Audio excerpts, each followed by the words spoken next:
प्यारे दोस्तों नमस्ते। मैं सुना रही हूँ राधा कृष्ण की प्यारी सी रोचक कहानी अच्छी लगी तो कमेंट बॉक्स में जय श्री कृष्णा जरूर लिखे। गोपालपुर गांव में आनंद नाम का दूध वाला अपनी पत्नी गायत्री के साथ रहता था। उनके एक बेटी सुहानी थी जो उनके साथ ही रहती थी। गायत्री स्वभाव से बहुत ही कंजूस थी। वो किसी को 1 रुपया भी दान में नहीं देती थी। हो सुहानी, ये दूध का गिलास किसे देने जा रही हैं? माँ, वो बाहर एक बूढ़ी माँ खड़ी हुई है, उसे बहुत भूख लगी है। माँ, हमारे पास तो बहुत सारा दूध है, मैंने सोचा थोड़ा दूध उस माँ को भी पिला देती हूँ। बड़ी आई गरीबों में दूध बांटने वाली, ला इधर ला इधर ला। पता है कितना महंगा दूध है ये, पाव भर दूध ऐसे ही दे दूं। तू जा गांव में ये मक्खन बेच कर आ। कल सुबह मैं मक्खन बेचने गई तो मेरे पैरों में अभी तक दर्द हो रहा है।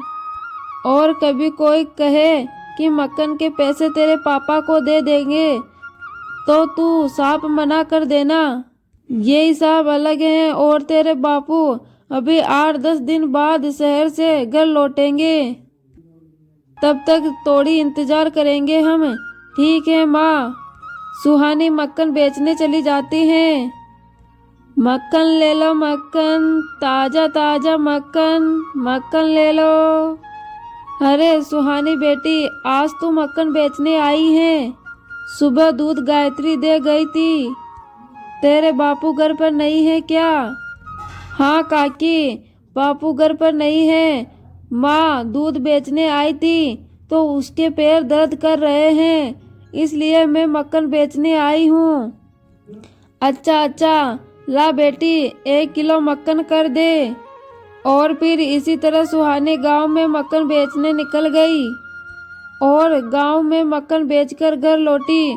उसके पास बहुत सारे पैसे थे। यह देखकर गायत्री बहुत खुश हो गई। अरे वाह, सुबह दूध की भी बहुत अच्छी कमाई हो गई और अब साथ ही साथ मक्खन भी बहुत अच्छा बिका। सुहानी बोली, माँ जब तक बापू नहीं आ जाते तब तक मैं मक्खन बेच आऊंगी, इससे तुझे थोड़ा बहुत आराम भी मिलेगा। गायत्री बोली, ठीक है, लेकिन मक्खन अच्छे दामों में बेचना ताकि हमारी अच्छी कमाई हो। अब सुहानी रोज मक्खन बेचने जाने लगी। एक दिन सुहानी मक्खन बेचने जा रही थी, तभी रास्ते में राधा कृष्ण का मंदिर पड़ा। सुहानी कुछ देर आराम करने के लिए मंदिर की सीढ़ियों पर बैठ गई। तभी उसे मंदिर में पंडित जी द्वारा कह जा रही भगवान के बारे में बातें और उनकी बालक की कथा की आवाज आई। यशोदा मैया कृष्ण के लिए रोजाना माखन निकाल कर रखा करती थी और कृष्ण को माखन इतना प्रिय था कि वो अपने मित्रों के साथ गांव की गोपियों का भी माखन चुराकर खाया करते थे। गांव में जिस घर में भी माखन बनता था, कन्हैया अपने मित्रों के साथ झट से उस घर पर पहुंच जाते थे और ताजा ताजा मक्की का माखन खा लेते थे। कृष्ण को माखन बहुत ही प्रिय है। ये बातें सुनकर सुहानी बोली, क्या पंडित जी, कृष्ण जी को आज भी माखन प्रिय है क्या? और आज भी हम उनके भोग लगा सकते हैं क्या? हाँ बेटी, क्यों नहीं, कृष्ण जी को तो माखन बहुत प्रिय है और वो तो प्रेम के भूखे हैं और माखन तो उन्हें बहुत ही पसंद है। लेकिन गांव के लोग उन्हें जन्माष्टमी पर ही माखन खिलाते हैं और दिनों में इनके लिए कोई माखन नहीं लाता। पंडित जी चिंता मत कीजिए, अब मैं रोज कृष्ण के लिए माखन लेकर आऊंगी। ये लीजिए पंडित जी, मेरे पास बहुत सारा माखन है और इसमें से थोड़ा सा भगवान कृष्ण को खिला दीजिए। जीती रहो बेटी, बहुत खुश रहो।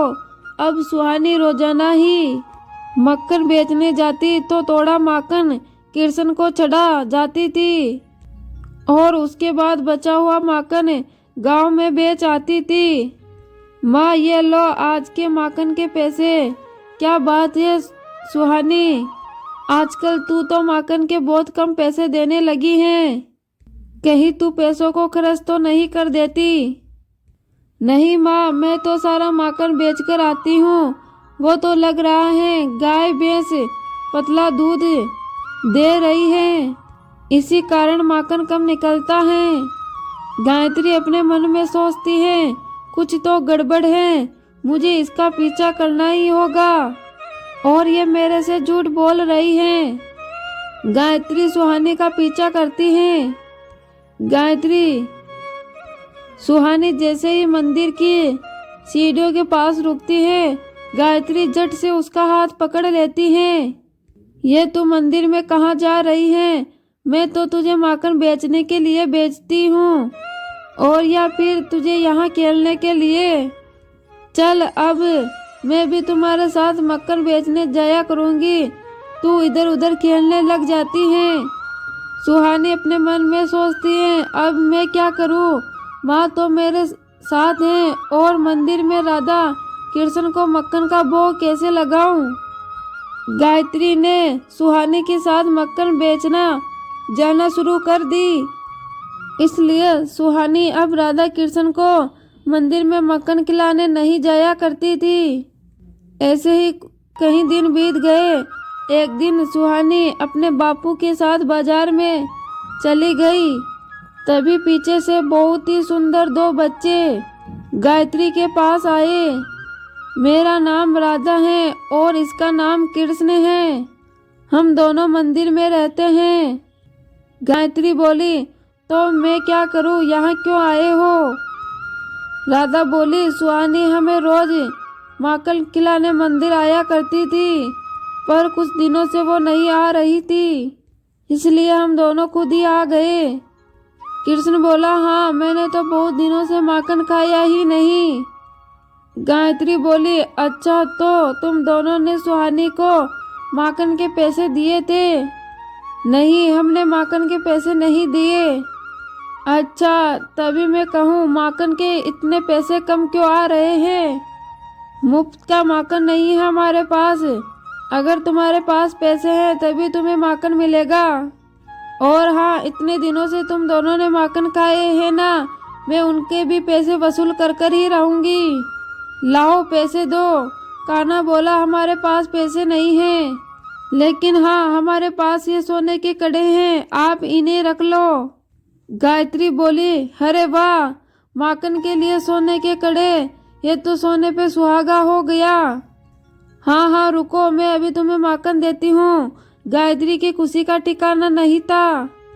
थोड़े से माखन के लिए उन्हें बहुत ही अच्छे सोने के कड़े मिल रहे थे।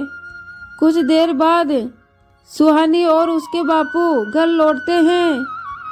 गायत्री उनको कड़े दिखाती है, वो कड़े देखकर सुहानी चौंक जाती है। माँ, ये तो राधा कृष्ण के हाथों के कड़े हैं। मंदिर में जो मूर्ति है राधा कृष्ण ने ये कड़े पहने हुए हैं। तुमने ये क्या कर दिया माँ? राधा कृष्ण स्वयं हमारे द्वार पर माखन खाने आए थे और तुमने उनसे ये कड़े ले लिए।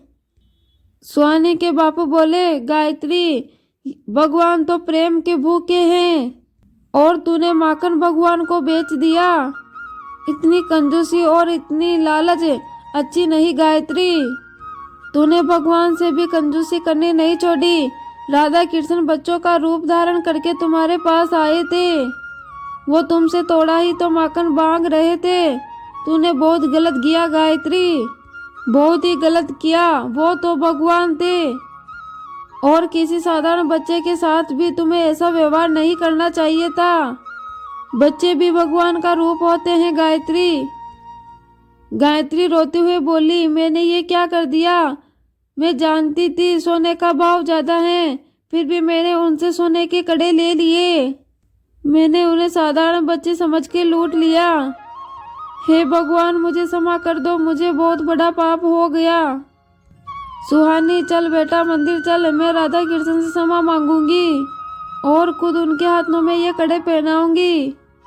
गायत्री अपनी बेटी और अपने पति के साथ मंदिर चल जाती है। वो मंदिर में जाके देखती हैं कि राधा कृष्ण के हाथ खाली हैं, उनके हाथों में कड़े नहीं हैं। उनकी आंखों से आंसू छलकते हैं। वो रोते रोते राधा कृष्ण को हाथों में कड़े पहनाती हैं।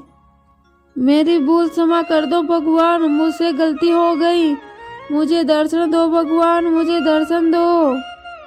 गायत्री की प्रार्थना पर राधा कृष्ण उसे दर्शन देते हैं।